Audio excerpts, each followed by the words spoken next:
কুয়াশার পর্দা ভেদ করে ঢাকার সকাল জেগে ওঠে। রাজধানীর রাস্তায় মানুষের ভিড়, কিন্তু তাদের চোখে আজ শুধু ব্যস্ততা নয়, এক অদম্য আত্মবিশ্বাসের ঝলক। এই ঝলক শুধু আশার নয়, এটি বিজয়ের, স্বনির্ভরতার, মাথা উঁচু করে দাঁড়ানোর গর্বের। বাংলাদেশ যে দেশটিকে একদিন ভারত ভেবেছিল তাদের চিকিৎসা ব্যবস্থার দাসত্বে চিরকাল আটকে রাখবে, সেই বাংলাদেশ আজ নিজের শক্তিতে বিশ্বমঞ্চে নতুন ইতিহাস রচনা করছে। এটি কোনো সাধারণ গল্প নয়, এটি এক রাজনৈতিক থ্রিলার, যেখানে কৌশল, পরিকল্পনা আর জনগণের অটল মনোবল এক পরাশক্তির দম্ভকে মাটির সঙ্গে মিশিয়ে দিয়েছে।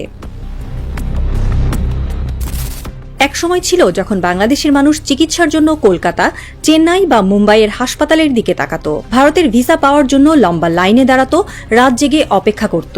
ভারত ভেবেছিল এই নির্ভরতা অটুট। মোদী সরকার হয়তো মনে মনে হাসত বাংলাদেশকে তাদের হাতের মুঠোয় রেখে, কিন্তু 2024 সালের গণ অভ্যুত্থানের পর সেই হাসি মুখ থেকে মিলিয়ে গেছে। ভারত ভিসা বন্ধ করে দিয়েছিল, ভেবেছিল বাংলাদেশের মানুষ কাকের মতো কাঁদবে, ভিক্ষা চাইবে, কিন্তু বাংলাদেশের জনগণ তাদের সেই ভ্রান্ত ধারণাকে ধূলিসাৎ করে দিয়েছে।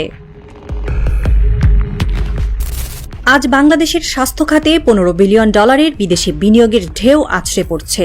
চীন, সৌদি আরব, তুরস্ক, বিশ্বের এই 3 শক্তিশালী দেশ বাংলাদেশের পাশে দাঁড়িয়েছে। ঢাকা থেকে শুরু করে বিভাগীয় শহর, এমনকি জেলা পর্যায়েও গড়ে উঠছে 1 লাখ শয্যার বিশ্বমানের হাসপাতাল। এই হাসপাতালগুলো শুধু ইট পাথরের কাঠামো নয়, এটি বাংলাদেশের স্বাধীনতার, সার্বভৌমত্বের আর স্বনির্ভরতার প্রতীক। চীন এই প্রকল্পের নেতৃত্বে 600 শয্যার বিশাল হাসপাতাল নির্মাণ করছে। সৌদি আরব ও তুরস্কও পিছিয়ে নেই, তাদের বিনিয়োগে গড়ে উঠছে আধুনিক যন্ত্রপাতি আর আন্তর্জাতিক মানের চিকিৎসকদের সমন্বয়ে হাসপাতাল। এই হাসপাতালগুলোতে থাকবে সিঙ্গাপুরের মাউন্ট এলিজাবেথ বা থাইল্যান্ডের বামরুনগ্রাদের মতো সেবা, কিন্তু খরচ হবে ভারতের তুলনায় অনেক কম। এই বিজয়ের গল্প শুধু বাংলাদেশের নয়, এটি ভারতের জন্য এক বিপর্যয়ের সূচনা। কলকাতার হাসপাতাল, যেগুলো একদিন বাংলাদেশি রোগীদের ভিড়ে মুখরিত থাকত, আজ ফাঁকা পড়ে আছে।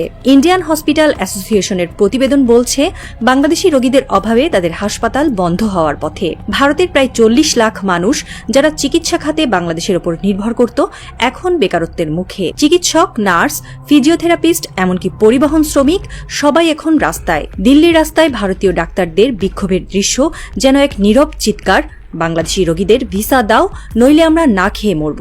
এই দৃশ্যই প্রমাণ করে বাংলাদেশ কতটা গুরুত্বপূর্ণ ছিল ভারতের অর্থনীতির জন্য। প্রতি বছর বাংলাদেশিরা চিকিৎসার জন্য ভারতে $10 বিলিয়ন খরচ করত। সেই অর্থে ভারত তাদের অর্থনীতির চাকা ঘুরিয়েছে। কিন্তু আজ সেই উৎস বন্ধ হওয়ায় ভারতের বৈদেশিক মুদ্রার রিজার্ভ 20 মাসের মধ্যে সর্বনিম্নে নেমেছে। রুপির মান ইতিহাসের সবচেয়ে নিচে।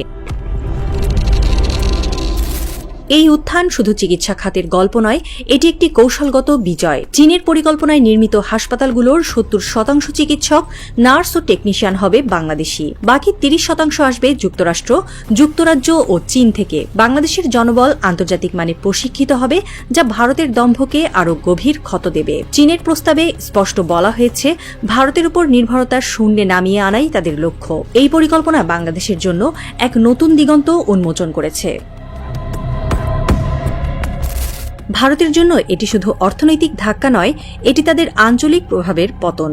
বাংলাদেশের এই হাসপাতালগুলো কেবল দেশের চাহিদা মেটাবে না, দক্ষিণ এশিয়ার চিকিৎসা হাব হয়ে উঠবে।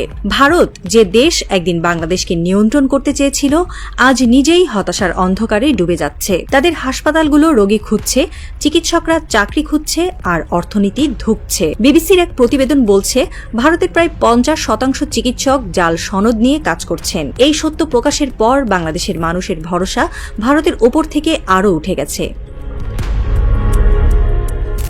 সৌদি আরবের বিনিয়োগে গড়ে উঠছে এমন হাসপাতাল, যেখানে ইসলামী মূল্যবোধের সঙ্গে আধুনিক চিকিৎসার সমন্বয় ঘটবে। তুরস্কের বিশ্বমানের চিকিৎসকরা বাংলাদেশে এসে সেবা দেবেন, যাদের দক্ষতা ও পেশাদারিত্ব বিশ্বব্যাপী প্রশংসিত। এই সম্মিলিত প্রচেষ্টা বাংলাদেশকে দক্ষিণ এশিয়ার চিকিৎসা শিল্পের নেতায় পরিণত করছে। আরও উল্লেখযোগ্য, এই হাসপাতালগুলো বাংলাদেশের নিজস্ব জনবলের জন্য কর্মসংস্থানের সুযোগ সৃষ্টি করছে। 70% কর্মী হবে বাংলাদেশি, যারা বিশ্বের সেরা প্রতিষ্ঠান থেকে প্রশিক্ষণ নেবে। এটি শুধু চিকিৎসা খাতের উন্নয়ন নয়, বাংলাদেশের মেধা ও দক্ষতার জয়গান। মোদি এখন নিজেদের অহংকারের ধ্বংসস্তূপের ওপর বসে কাঁদছে। তাদের বৈদেশিক মুদ্রার রিজার্ভ শুকিয়ে যাচ্ছে, রুপির মান পড়ছে, আর বেকারত্বের ঢেউ তাদের গ্রাস করছে। ঢাকার সেই কুয়াশাচ্ছন্ন সকাল এখন রোদে ঝলমল করছে। বাংলাদেশের মানুষের মুখে হাসি, তাদের পায়ে অদম্য গতি। একটা কথা স্পষ্ট, বাংলাদেশ আর পেছনে ফিরে তাকাচ্ছে না। তারা এগিয়ে চলেছে নতুন যুগের দিকে, যেখানে তারা শুধু নিজেদের নয়, পুরো দক্ষিণ এশিয়ার চিকিৎসা চাহিদার নেতৃত্ব দেবে।